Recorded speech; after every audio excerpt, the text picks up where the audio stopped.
And first tonight, lawmakers in Springfield are furiously trying to finish the state budget and pension reform by tonight's midnight deadline.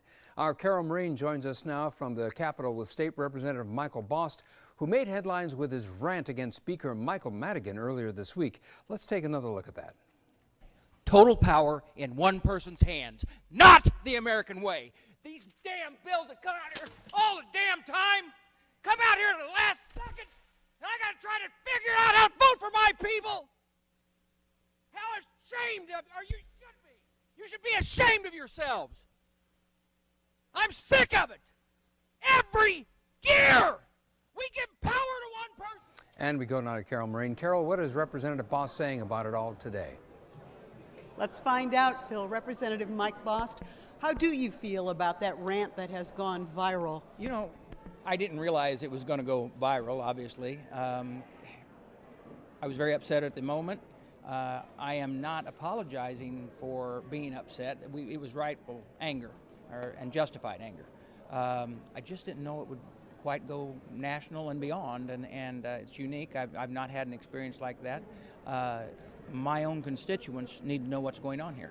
And what reaction have you gotten from your own constituents? Very positive in the fact that so many of them, and not only my own constituents, but nationwide, people are really upset with government. And I guess it is the fact that government, and what I voiced is how they feel about government. And so it was from that point that you know, it's interesting to see the response I got. My constituents are very happy with what I did for the most part, and I was a little embarrassed by the way it came off, but it was how I felt.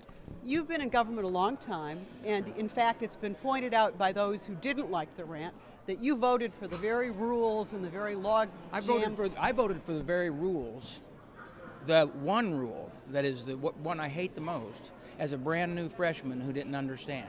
And since that time, I've never voted for it again. I stand up on this floor and I explain to new freshmen on both sides of the aisle and to long-term members. And it's a rule to block debate, correct? It's a rule that prior to 1995, if a person wanted to bring a motion to the floor, bring a bill immediately to the floor, they could do it, but they'd have to get supermajority or 71 votes. So now it takes unanimous consent.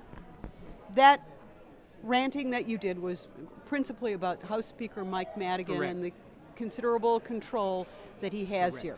We are, Representative Bost, less than 5 hours away from the close of this session. There isn't a pension overhaul bill put together, and we're the worst state in the nation in terms of underfunded liability.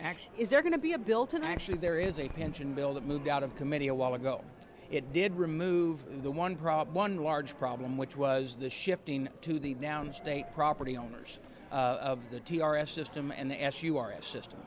Based on the fact that that has been taken out, there may be enough votes. There's another problem in the fact that a lot of the ideas, and very good ideas that had been worked on for over a year and really hard for the last 4 months, were not put in the bill and could not be put in the bill because it was controlled until this time last night, actually a little later than this, by Speaker Madigan. Speaker Madigan doesn't like the bill. He believes that there's an injustice in that downstate and suburban school districts end up having the state pay their teacher pensions as opposed to, say, Barrington in northern Illinois paying for its own pensions. Let me explain that. The problem is the rules that these pensions were shorted, the rules that they were given special enhancements came from this House. Now, there were some enhancements given by the local school districts. We have rules that are going to be put in place by this legislation to stop that. But the problem exists because this House shorted the pension 3 years during Thompson, 3 years during Blagojevich, and then also gave pension enhancements to each pension group. So let's stipulate that Republicans and Democrats each have a big share in the huge problem that is Illinois' pensions. But right now we're hearing Madigan and the Democrats may not vote for it. There's been trouble for Republicans getting all of their guys on board. Why, in an emergency, can't sensible people put together a compromise for the overall good of the state? Here's the problem I have. Why, and that's what the rant was brought on by.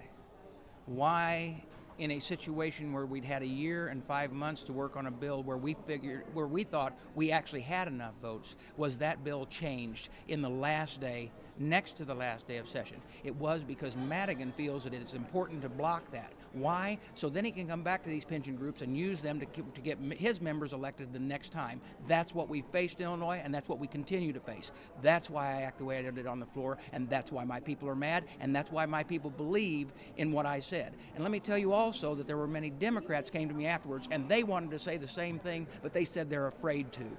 You said that this isn't the way a democracy ought to be. It is not a way that democracy ought to work. And yet the then Constitution, this man was here when the last Constitution of the state of Illinois was written.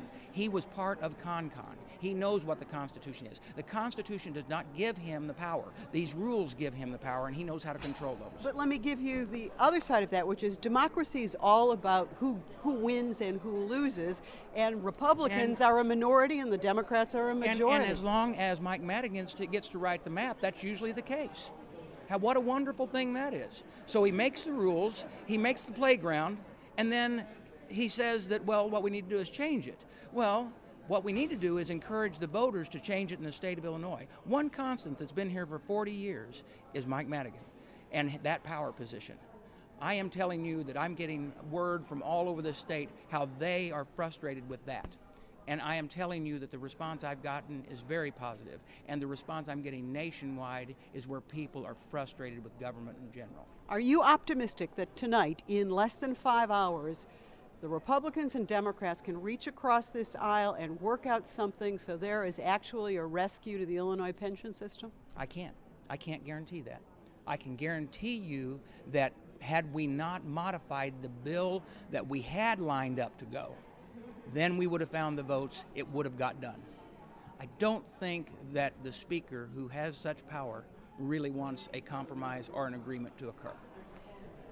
Given that you've gone viral everywhere, are you going to rethink the possibility of any other strong words on this floor? No, I won't, because my job is to represent the people of the 115th District. The people of the 115th District are concerned about what's happening here. My title is State of Illinois Representative, and I believe a majority of the state of Illinois is tired of this, and we need to get it vocal. We need to get it out there. If it's the internet, if it's through your media, whether it's the newspapers, whatever it is, it needs to be reported how we're being held and how we're being trapped here and not being able to represent our districts. We're elected by the same number as he is. Same number, but yet he has all the power. There's a problem. I know that you have to get down to a Republican caucus because it's going to end at 7:30. You're going to come back on the floor, and maybe hopefully we'll get something passed. We'll see. We'll be watching Representative Bost. Thank you so much for being with us on Chicago Tonight. So, Phil,